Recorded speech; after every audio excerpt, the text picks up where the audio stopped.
आ गई दोस्तों एक नई कहानी शेख चिल्ली और अंडे।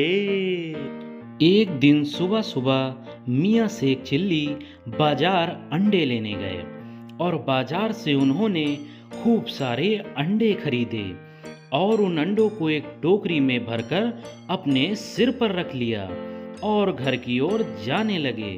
घर जाते जाते रास्ते में उन्हें ख्याल आया कि अगर इन अंडों से बच्चे निकलें तो मेरे पास खूब सारी मुर्गियां होंगी। वह सब मुर्गियां ढेर सारे अंडे देंगी। उन अंडों को बाजार में बेचकर मैं अमीर बन जाऊंगा। अमीर बन जाने के बाद मैं एक नौकर रखूंगा जो मेरे लिए खरीदारी करेगा। उसके बाद मैं अपने लिए एक राजमहल जैसा आलीशान घर बनवाऊंगा। उस बड़े से घर में हर प्रकार की भव्य सुंदर सुंदर वस्तुएं और अन्य सुख सुविधा होंगी। भोजन करने के लिए, आराम करने के लिए और बैठने के लिए उसमें अलग अलग कमरे होंगे। एक अलग बाग होगा जहां मैं सुबह टहला करूंगा। महल बनवा लेने के बाद मैं एक गुणवान, रूपवान और अमीर लड़की से शादी करूंगा।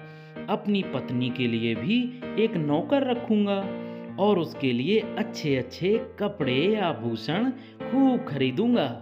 शादी के बाद मेरे 6-7 बच्चे होंगे। बच्चों को मैं खूब लाड़ प्यार से पालूंगा और फिर उनके बड़े हो जाने के बाद उनकी शादी करवा दूंगा। फिर उनके बच्चे होंगे। फिर मैं अपने पोतों के साथ खुशी खुशी खेलूंगा और मस्त रहूंगा। मियाँ शेख चिल्ली अपने ख्यालों में सोचते चले जा रहे थे। तभी उनके पैर पर ठोकर लगी और सिर पर रखी हुई अंडों की टोकरी धड़ाम से जमीन पर आ गिरी। अंडों की टोकरी जमीन पर गिरते ही सारे अंडे फूटकर बर्बाद हो गए।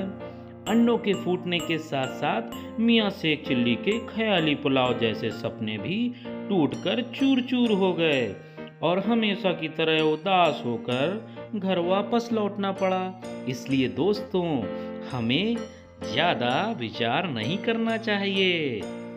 दोस्तों, यदि कहानी पसंद आई हो तो कहानी को लाइक करें, कमेंट करें, चैनल को सब्सक्राइब करें और हाँ दोस्तों, बेल आइकन दबाना ना भूलें। बहुत बहुत धन्यवाद दोस्तों।